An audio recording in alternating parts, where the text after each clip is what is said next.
हम्म, सुप्रभात बच्चों। आपने पिछली कक्षाओं में जीवों की विविधता, सजीवों के लक्षणों के बारे में जान चुके थे। अब हम इसी चैप्टर में अगला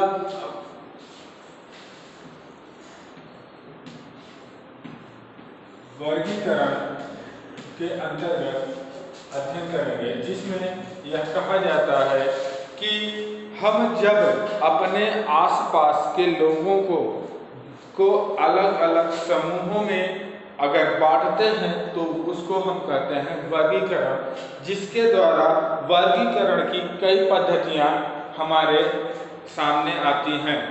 तो इसके अलावा हमें वर्गीकरण की आवश्यकता क्या है, वर्गीकरण से लाभ क्या है, इन सब चीज़ों के बारे में आप जानते हैं। तो वर्गीकरण पहले होता क्या है, वर्गीकरण होता क्या है। तो आप अगर इस वर्गीकरण को बीचों बीच कट करें तो आता है वर्ग और करण, मतलब एक समान वर्ग मतलब एक समान करण के कार्य करने वाले जीवों को एक ही समूह में रखना ही कहलाता है हमारा वर्गीकरण।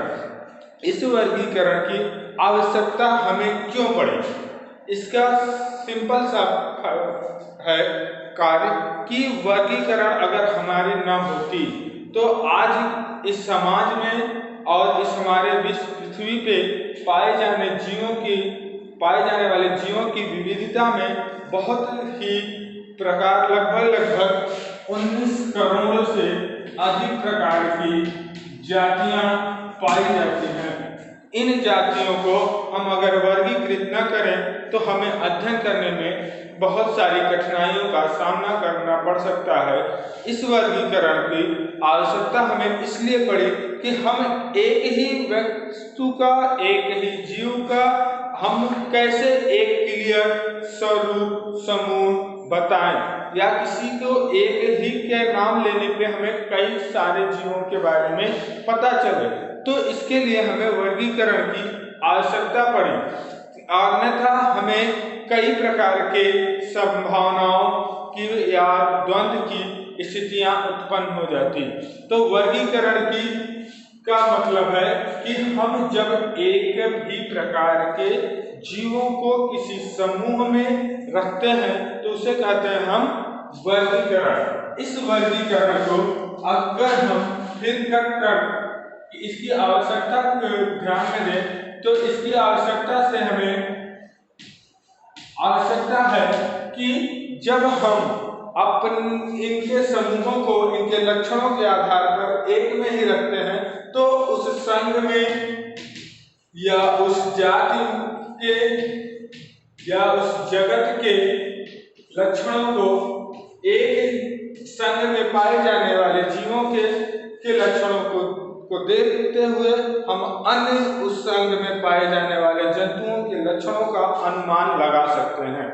तथा इसके बाद जगत के अंतर्गत की बात करते हैं तो यही बात वहां पर भी निर्धारित होती है कि यह कि कौन कौन से जगत में एक जगत में पाए जाने वाले लक्षण जीवों के लक्षण समान होंगे, जिससे हम एक के बारे में ज्ञान प्राप्त कर दूसरे के लिए संभावना व्यक्त कर सकते हैं। यही चीजें हमें वर्गीकरण की आवश्यकता को बताया, जिससे हमें अधिक से अधिक जीवों को हम कम से कम जीवों का अध्ययन कर बाकी के अनुमान लगा सकते हैं। अब इससे लाभ क्या है हमें? लाभ का तात्पर्य है कि एक ही जीव का अध्ययन करने से हमें क्या होता है, कई जीवों के बारे में पता चलता है तथा उसके साथ साथ उस जगत के पाए जाने वाले जीवों के बारे में अध्ययन करने पर उनके बीच में पाए जाने वाले संबंधों का पता चलता है तथा इसके द्वारा आधुनिक जगत में उनके समूहों में होने वाले परिवर्तनों को देखकर हम यह कह सकते हैं कि यह इस जगत का या इस पूर्वज का जीव है जो कि पहले ऐसे थे, लेकिन आज आधुनिक वातावरण के कारण या जैविक प्रक्रियाओं के कारण या वातावरणीय प्रभावों के कारण आज यह इस तरीके से परिवर्तित हो गए हैं। तो यह हमारे वर्गीकरण के लाभ हैं। अब इतिहास की बात करें वर्गीकरण की, इतिहास की बात करें वर्गीकरण की, तो जब से मनुष्य के मानसिक स्थितियां और ज्ञान का उदय हुआ है, तब से वर्गीकरण का इतिहास माना जाता है। इसमें अनेक साइंटिस्टों ने अपने अलग अलग बुक्स लिखे हैं, जैसे अरस्तु ने, थियोफ्रेस्टस ने, जॉन रे ने सर्वप्रथम जाति स्पीसीज का शब्द का प्रयोग किया था। यह 20वीं और 30वीं सदियों से लेते हुए उत्पन्न है। तो आप सामान्य तरीके में कह सकते हैं कि वर्गीकरण का इतिहास इतना पुराना है जब से कि मनुष्यों की उत्पत्ति मानी जाती है। अब यह है कि उनको अलग अलग कैसे करते हैं, तो उन लोगों ने अपनी कुछ तरीकों के लिए उन्होंने बनाए, अपनी पद्धतियों का प्रयोग करना शुरू किया। मतलब कि हम किस पद्धति के आधार पर इनको वर्गीकृत करेंगे, तो इसके लिए उन्होंने मुख्य रूप से 4 प्रकार की पद्धतियों का निर्माण किया, जिसमें इन्होंने सर्वप्रथम कहा कृत्रिम पद्धति, दूसरा प्राकृतिक, तीसरा जाति वृत्ति,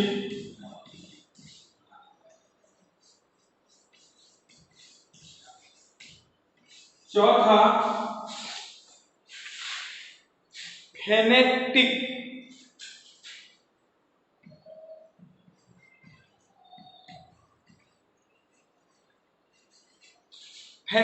पद्धति।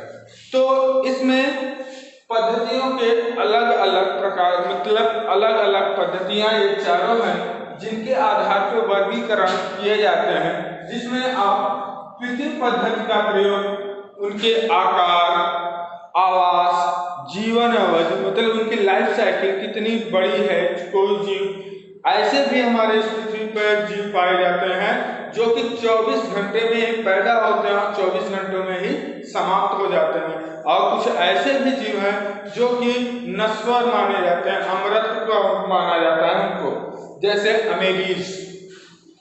और इसके अलावा उनका इस विधि में, पद्धति में हम आवास को मूल आधार मानकर कृत्रिम पद्धति का निर्माण किया गया। जैसे आकार की बात करें, आकार की बात करते हैं, आकार के अंतर्गत हम देखते हैं कि वह शाक है, जैसे आप वनस्पति जगत में देखें तो वह शाक है, झाड़ी है, बहुवर्षीय पौधा है, इस तरीके का है। अब जीवन अवधि की बात करते हैं,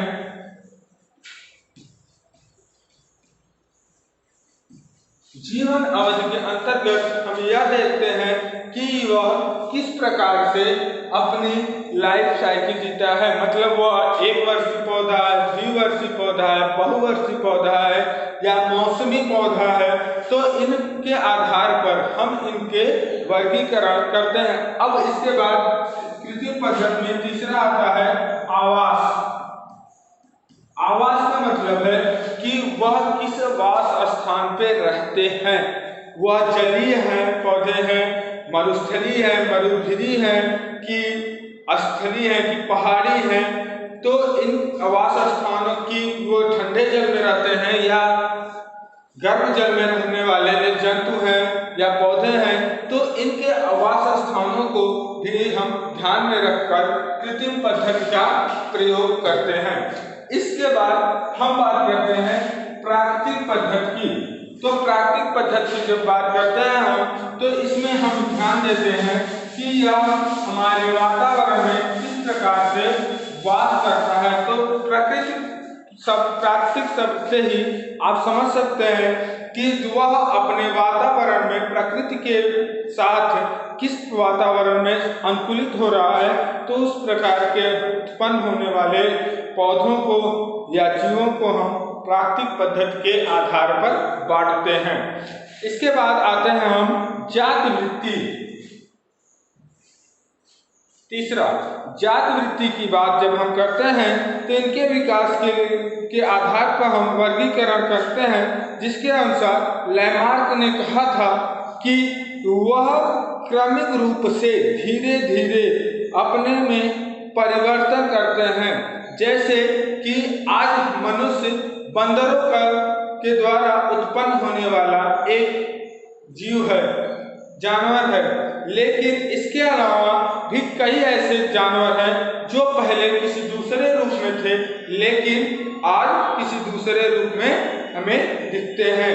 जैसे सरीसृप, उभयचर, आर्कियोपेटेरिस, ये सारे क्या हैं, पहले दूसरे रूपों में रहते थे लेकिन आज दूसरे रूप में हैं।